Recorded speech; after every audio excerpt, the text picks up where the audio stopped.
최근에 공격 조직들이 카카오 장애 이슈라든가 벌써 이태원 참사 관련된 이슈를 가지고 공격을 시작했어요. 이태원은 건드리지 말았어야 하지 않나.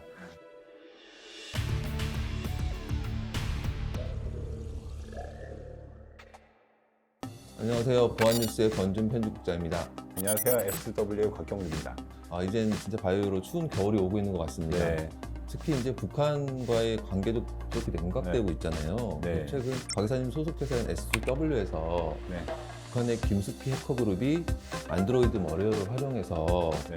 한국을 공격하고 있다는 보고서를 발표하셨더라고요. 네. 네. 좀 소개를 해주신다면요. 네, 알겠습니다. 그 김숙희 그룹 이번에 저희가 분석한 거는 세 가지 종류가 있는데요. 첫 번째로 패스트 파이어, 그 다음에 패스트 뷰어, 패스트 스파이 이렇게 있어요. 일단 이들이 악성 앱을 만들 때 그 안에 이제 고유한 뭐 패키지명이라고 부르는 게 있는데 거기에 이제 패스트 시큐어라는 말을 써놨어요. 그래가지고 거기서 이제 패스트를 땄고, 패스트 파이어 같은 경우에는 구글의 그 백엔드 개발 플랫폼 중에 파이어베이스라는 게 있어요. 그러니까 이들이 이걸 이용해서 악성 앱을 만들었더라고요. 그래가지고 이제 패키지명인 패스트 시큐어랑 그리고 인프라로 사용한 파이어베이스, 이걸 두 개를 합쳐가지고 패스트 파이어라고 했고, 그리고 이제 패스트 뷰어 같은 경우에는 한글과 컴퓨터에서 만든 모바일용 뷰어가 있는데 그 뷰어를 사칭해서 앱을 만들고 있었거든요. 그래서 그거를 따가지고 이제 패스트 뷰어라고 했고, 패스트 스파이 같은 경우에는 안드로 스파이라고 오픈 소스로 이제 공개되어 있는 안드로이드 원격 제어용 도구가 있거든요. 그 코드를 좀 수정해서 썼더라고요. 그래가지고 이제 패스트 스파이라고 했는데, 실제로 이제 피해 규모 자체는 저희가 본격적으로 유포되기 전에 탐지를 한 거라 가지고 그렇게 아직까지는 크진 않은데, 이들이 지금부터 이제 안드로이드 대상으로 하는 뭔가 악성 행위를 시작하려고 하는 듯한 정황이 보여서 이걸 빠르게 저희가 보고서를 작성해서 내보낸 겁니다. 네.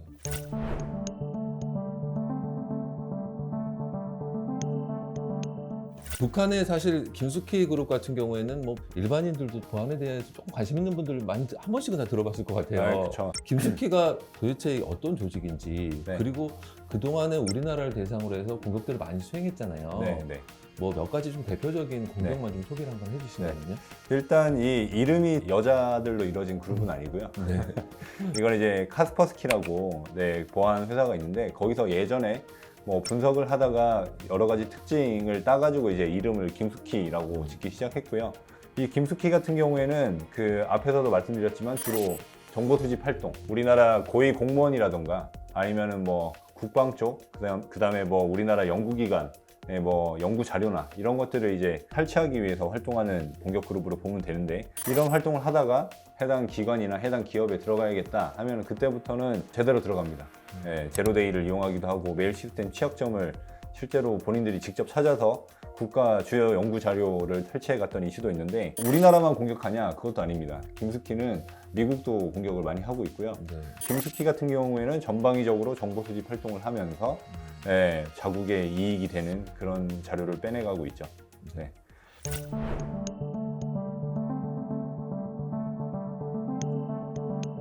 레빌 사실 하면 정말 유명하죠. 가장 네. 악명을 떨쳤던 네, 랜섬웨어 조직이었는데 네. 그 이후에 은퇴를 했단 말이죠. 네. 네. 근데 최근에 뭐 등장한 랜섬 카르텔이라는 조직이 사용하는 랜섬웨어하고 또 레빌의 랜섬웨어 꽤 유사성이 많다. 네. 또 이런 또 게 좀 알려졌거든요. 네. 네. 이사님은 또 어떻게 보시는지, 네. 이게 레빌의 정말 부활인 건지. 이번 랜섬 카르텔 경우에는 보고서 작성자가 이제 팔로알토 유니포리2라고 하는 CTI 그룹이거든요. 여기서 보면은 랜섬 카르텔이 레빌의 악성 코드, 그 코드를 본딴 거는 맞는 것 같아요. 맞는 것 같은데 초기 버전의 레빌 코드고, 그리고 주요 난독화 코드라고 해서 핵심 코드들이 있는데 그런 거는 사용하지 않았거든요. 그런 걸로 봤을 때 이건 이 코드를 작성한 개발자가 예전에 뭐 레빌에 그 몸담았었던 범죄자로는 보이지만 핵심적인 코드에는 접근하지 못했거나 아주 초기에만 활동했었던 그런 개발자로 보여가지고 개발자가 다른 조직으로 옮겨가지고 자기가 가지고 있던 일부 코드를 재사용한 걸로 보는 게 맞을 것 같다.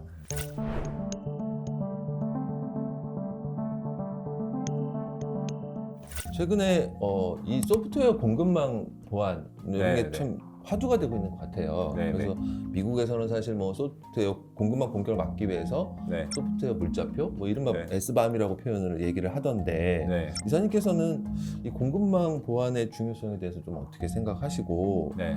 아까 이제 잠깐 말씀드렸지만 S밤 네, 이런 네. 소프트웨어 물자표가 이런 공급망 보안에 정말 도움이 많이 될 수 있는 건지 네, 한번 네. 좀 견해를 좀 밝혀주신다면요. 우선 공급망 공격이라고 하는 거는 말 그대로 공급망에 대해서 공격을 하는 거거든요. 저희가 이제 백신을 설치한다던가 무슨 프로그램을 설치할 때는 해당 회사의 정식 홈페이지에 가서 다운받은 다음에 설치를 하기도 하고, 그리고 개발자들이나 기업들 같은 경우에는 제품을 만들 때 깃허브나 이런 데 올라와 있는 오픈소스 도구를 이용해서 그걸 차용해서 코드를 차용해서 만들기도 하잖아요. 그러니까 이런 부분들에 대한 그 오염이 일어나서 이제 공격이 일어나는 거예요. 그러니까 정상적인 사용자들은 이게 악성 코드인지 모르고 정상 사이트에 가서 다운을 받아서 설치를 했는데 알고 보니까 악성 코드였던 거죠. 그러니까 이런 것들이 최근에 이슈가 됐었던 사태들은 최근에 깃허브 레포지토리가 오염됐던 그런 사태들이 일련의 그 공급망 공격이라고 보시면 되고요. 그래서 여기서 이제 시사점은 기업에서 사용하고 있는 오픈소스에 대한 관리를 어떻게 할 것인가. 그 다음에 두 번째로는 이제 공급망에 반영되는 솔루션의 최종 빌드 과정, 이게 안전하게 만들어지고 있는지에 대한 모니터링, 체계 이런 것들이 필요하고, 최종적으로 또 배포가 되는 그 과정, 모니터링 이런 것들이 돼야 되는데, 이런 것들을 본인이 사용하는 소프트웨어나 그 코드가 안전한 것인지에 대한 명세표 같은 게 이제 S밤인데, 저희 음식 뭐 사면은 거기에 원산 성분표 표시하고. 있고 네, 뭐 그런 거 있잖아요. 그런 거랑 같은 건데, 이 S밤도 그 취지 자체는 좋죠. 근데 이 S밤을 시작하게 되면은 모든 소프트웨어, 수천 개, 수만 개가 되는 소프트웨어에 이 S밤이 붙어야 되는데, 그거를 자동적으로 붙여야겠죠. 이게 사람이 일일이 봐가면서 뭐 할 수는 없는 노릇이고, 그래서 이거랑 관련된 도구, 자동으로 생산해주는 도구, 그리고 또 이제 이거를 관리해주는 솔루션, 이런 것들이 필수적으로 필요하겠죠. 그런 사항들을 좀 더 지켜봐야 되겠네요. 맞습니다. 네, 네.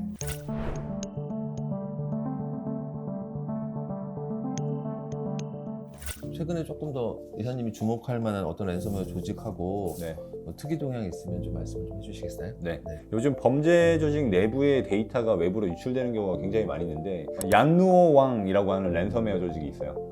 이 조직은 대형 네트워크 보안 전문 업체인 시스코를 해킹했다라고 주장했었고, 내부 데이터를 유출시켰었는데, 시스코에서는 돈을 주지 않았다. 왜냐면 나간 데이터가 그렇게 민감하지 않았기 때문이다 라고 하는데, 뭐 일단은 뭐 시스코를 해킹한 그룹으로 유명한 랜섬웨어 조직이고요.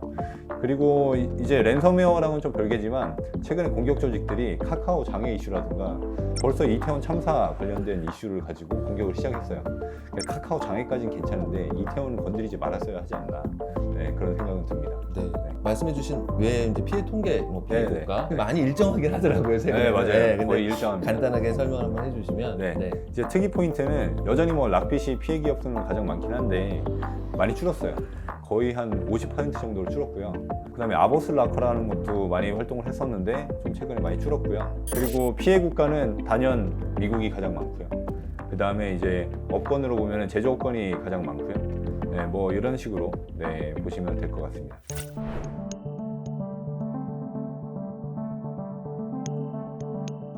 오늘도 좋은 말씀 감사드리고요. 네. 오늘 이상 마치도록 하겠습니다. 감사합니다. 네, 감사합니다.